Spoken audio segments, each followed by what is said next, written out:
어린이집은 어떤 곳일까요? 어린이집은 영유아를 위한 최하위 교육기관으로 6세 미만의 취약전 아동을 보호자의 위탁을 받아 안전하게 보호 양육하고 영유아의 발달 특성에 맞는 교육을 제공하는 시설이라고 합니다. 어린이집이란 명칭은 1991년 영유아 보육법에 의해 정식으로 확정돼 지금까지 사용하고 있습니다. 현재 전국에는 43,700여 개의 어린이집이 있는데요. 유형에 따라 민간 어린이집, 국공립 어린이집, 가정 어린이집, 법인 단체 어린이집, 사회복지 법인 어린이집, 직장 어린이집, 부모 협동 어린이집 등으로 나눌 수 있습니다. 과거에 비해 다양한 유형의 어린이집이 생겨났고 앞으로도 수요자의 요구에 맞춰 새로운 형태의 어린이집이 생겨나고 다양한 서비스를 제공할 것으로 예상됩니다. 어린이집은 부모 대신 아이를 맡아 돌보는 타가 기능을 수행하는 것으로 시작되었는데요. 사회가 점점 핵가족화되고 여성의 사회 진출이 증가하는 등 달라진 육아 환경에 따라 발전해왔습니다. 이에 따라 어린이집의 수도 최근 10년간 크게 증가했습니다. 현재 우리나라의 맞벌이 가구는 전체 가구의 42.9%를 차지하고 있고 근로자의 하루 평균 근로시간도 8.7시간에 달하기 때문에 과거처럼 육아에만 전념할 수 있는 전업주부로서 살아가는 것이 거의 불가능해졌습니다. 이러한 시대 변화에 따라 엄마 대신 아이의 육아를 돕는 어린이집의 역할이 크게 부각됐습니다. 부모 대신 아이를 맡아 돌보는 타가의 개념으로 시작된 어린이집. 지금도 그 이유만으로 어린이집을 이용하는 걸까요? 아무래도 공동체 생활을 처음 배우다 보니까 질서 같은 것도 배우고 또 양보 그리고 협동심 같은 것도 배우고요. 예절 같은 것도 배우고 그런 부분에서 많이 개선이 된 것 같아요. 어린이집 보내면서. 제가 보육하고 있을 때는 좀 어느 정도 한계가 있었거든요.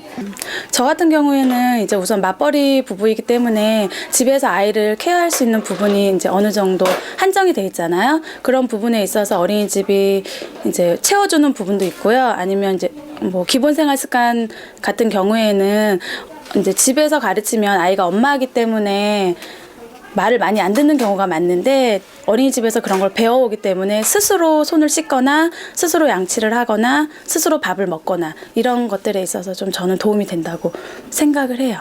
친구들하고 이렇게 좋은 관계를 유지함으로 인해서 또 가정에서만 하지 못했던 그런 부분들을 사회성을 발달시킬 수도 있고 또 뭐 여러 가지 규칙적인 생활들을 할 수도 있고 뭐 또 엄마가 가르쳐주지 못하는 부분도 배울 수 있다고 생각이 듭니다.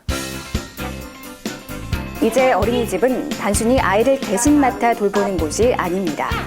영유아가 건강하고 안전하며 바르게 생활하는 데 필요한 내용과 신체, 사회, 언어, 인지, 정서 등 전인적 발달을 위해 꼭 필요한 지식과 태도를 배우는 교육기관입니다. 오늘날 어린이집의 의미는 세 가지로 요약할 수 있습니다. 첫째가 맞벌이 가정을 위해서는 가정을 대신해서 아이들을 안전하고 따뜻하게 돌봐주는 곳이라는 의미가 있습니다. 두 번째는 오늘날처럼 핵가족화되고 소자녀화된 현대사회에서는 아이들이 적기에 사회성을 배우기 위해서 가정으로서는 한계가 있습니다. 따라서 어린이집은 인생 최초의 사회생활이 이루어지는 곳이라는 의미가 있습니다. 그리고 세 번째로 아동의 지적 능력, 정서적, 신체적 발달, 그리고 도덕성, 인성 함양 등 전인적 발달을 위한 교육이 체계적으로 이루어지는 곳이라는 의미가 있습니다. 물론 가정에서도 아이들의 건강한 발달과 발육을 위해 애쓰고 계시지만 어린이집에서는 전문가들에 의해 체계적인 교육이 이루어진다는 차이점이 있습니다. 아이가 건강하고 안전하며 바르게 자랄 수 있도록 중요한 역할을 하는 어린이집에서는 아이의 각 발달 시기에 맞는 활동을 통해 신체, 사회, 언어, 인지, 정서 발달 등을 돕고 있습니다. 정부에서는 이를 위해 표준 보육 과정을 제정하고 어린이집에 다니는 만 0세에서 5세 영유아들에게 국가 수준의 보편적 보육 과정을 제공하도록 하고 있습니다. 근래 OECD 국가들은 그 자국의 영유아들이 우수한 그 조기 경험을 할 수 있도록 여러 가지 노력을 합니다. 그 중에 하나가 이제 내셔널 스탠다드를 제공하고 있는 건데요. 우리나라 표준 보육 과정도 그것에 해당된다고 볼 수 있습니다. 표준보육과정이란 우리나라의 취약 전 영유아가 전국의 어린이집에서 경험하여야 할 국가 수준의 바람직한 보육 및 교육 내용을 전개해 놓은 것이라고 볼 수 있습니다. 0-1세 보육과정, 2세 보육과정, 3-5세 보육과정으로 나뉘어져 있고요. 3-5세 보육과정은 누리과정이라 그래서 어린이집과 유치원에 공통으로 적용되는 과정입니다. 어린이집 등원부터 하원에 이르는 모든 활동 시간이 아이의 발달을 위한 보육 과정인데요. 전문성을 갖춘 교사와 함께하는 일련의 활동이 우리 아이들의 발달에 긍정적 영향을 끼치고 있습니다.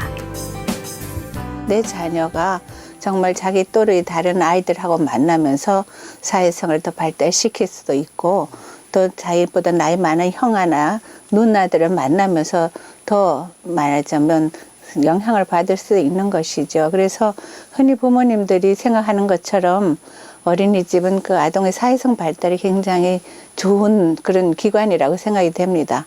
어린이집은 0세에서 5세까지 이게 통으로 쭉 지속적으로 보육하는 기관이기도 합니다. 그래서 처음부터 어린이집에서 쭉 있다가 초등학교에 가도 충분히 그 초등학교 가기 전까지 많은 발달에 준비를 시켜주는 건데 특별히 그 중에서도 뭐 언어 발달이라든지 또 정서 발달이나 그런 자기를 예술적으로 표현하고 이러는 부분에 있어서 어떤 충분한 교육적인 자질을 갖추신 선생님들과 더불어 지내기 때문에 도움이 될 거라고 생각합니다. 그 담임 교사를 맡을 때 정말 그 어떤 전문적인 서적에서 그 연령대 아이들이 그 어떤 발달 면에서 5개 영역, 언어, 인지, 사회, 정서 이런 부분들에 대한 것들이 정말 0세는 어떤 거고 1세는 어떤 건지 특히 내가 맡은 만이 만 3살이라면 만 3세의 발달적인 면을 정말 고려해서 이 아이들한테 개인적인 어떤 그런 좀 차별성이라든지 개인 간의 어떤 차이를 인정해주고 아이들한테 정말 상호작용 이런 것들이 굉장히 중요한 부분이어서 오히려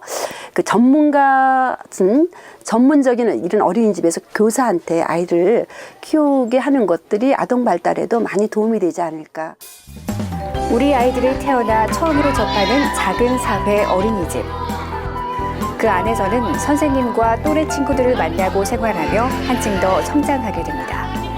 부모에게는 든든한 육아의 조력자이며 아이에게는 제2의 가정인 어린이집, 현대사회 육아에 있어서 꼭 필요한 존재로 자리매김하고 있습니다.